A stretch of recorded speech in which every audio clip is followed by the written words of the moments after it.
యాదాద్రి దేవాలయ out sourcing ఉద్యోగుల సమస్యల పరిష్కారానికి కృషి చేస్తానన్న తెలంగాణ రాష్ట్ర ప్రభుత్వ విప్ బిర్లా ఐలయ్య. యాదాద్రి శ్రీ లక్ష్మీ నరసింహస్వామి దేవస్థానంలో పనిచేస్తున్న అవుట్ సోర్సింగ్ ఉద్యోగుల సమస్యలు, ఉద్యోగ భద్రత, సంక్షేమానికి సంబంధించిన పలు కీలక డిమాండ్లపై తెలంగాణ రాష్ట్ర ప్రభుత్వ విప్ ఆలేరు ఎమ్మెల్యే బిర్లా ఐలయ్యతో అవుట్ సోర్సింగ్ ఉద్యోగుల యూనియన్ సన్మాన కార్యక్రమంలో పాల్గొన్నారు. ఈ సందర్భంగా యూనియన్ ప్రతినిధులు ఉద్యోగులు ఎదుర్కొంటున్న వివిధ సమస్యలను ఎమ్మెల్యే దృష్టికి తీసుకువెళ్లారు. తమ సమస్యలను పరిష్కరించి ఉద్యోగుల సంక్షేమానికి అవసరమైన చర్యలు తీసుకోవాలని కోరారు. ఉద్యోగుల ప్రతినిధులు వివరించిన సమస్యలను ఎమ్మెల్యే బిర్లా ఐలయ్య సానుకూలంగా విని యాదాద్రి దేవాలయ అవుట్ సోర్సింగ్ ఉద్యోగుల న్యాయమైన సమస్యల పరిష్కారానికి తన వంతు కృషి చేస్తానని తెలిపారు. యాదాద్రి దేవస్థానం ట్రస్ట్ బోర్డు సమావేశంలో అవుట్ సోర్సింగ్ ఉద్యోగుల డిమాండ్లను బోర్డు దృష్టికి తీసుకువెళ్లి వాటి పరిష్కారానికి అవసరమైన చర్యలు చేపట్టేలా కృషి చేస్తానని హామీ ఇచ్చారు. ఉద్యోగుల సంక్షేమం పట్ల ఎమ్మెల్యే చూపిన సానుకూల స్పందన పట్ల యాదాద్రి దేవాలయ అవుట్ సోర్సింగ్ ఉద్యోగుల యూనియన్ ప్రతినిధులు కృతజ్ఞతలు తెలిపారు.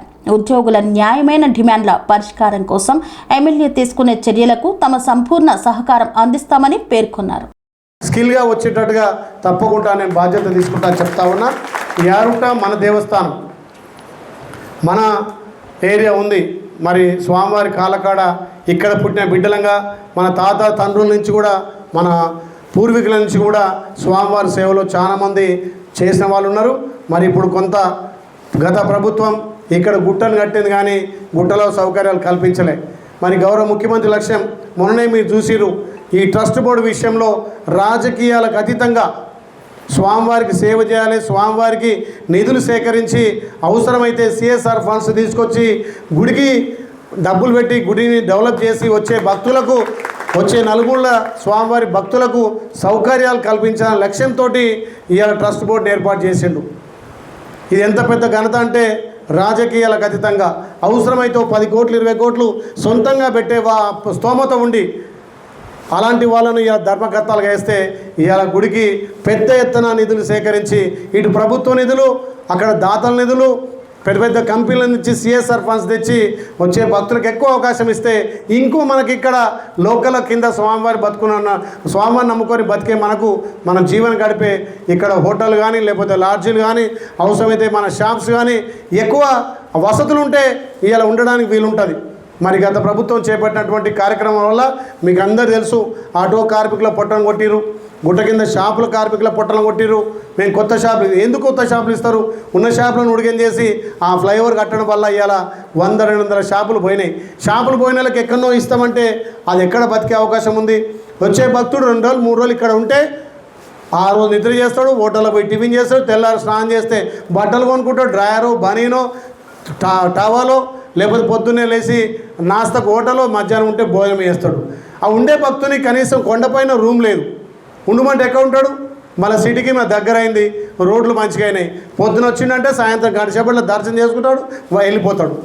అదే ఇక్కడ మనం అకామిడేషన్ ఇచ్చి పైన ఒక 100 రూమ్లో 200 రూమ్లో కడితే ఒక 2 రోజులు కానీ పిల్లలతో వచ్చి స్వామివారి సన్నిధులు నిద్ర చేసే విధంగా అవకాశం కల్పించాలని మొన్ననే గౌరవ ముఖ్యమంత్రితోటి ఒప్పించి మెప్పించి పైన 200 మంది ప్రతి నైట్ నిద్ర చేసే విధంగా, అంటే డార్మేటాలు కాకుండా విఐపి రూములు కట్టించడానికి కూడా మేము పథకం వేసినాం.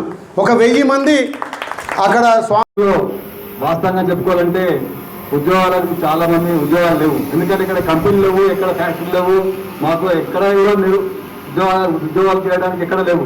ఎందుకంటే యాదగిరి పట్టణంలో మాకు ఒక ఏకైక టెంపుల్ నరసింహస్వామి టెంపుల్. ఈ నరసింహస్వామి టెంపుల్ దగ్గరనే మేము ఉద్యోగాలు చేసుకుంటూ జీవనోపాధి కలపాలి.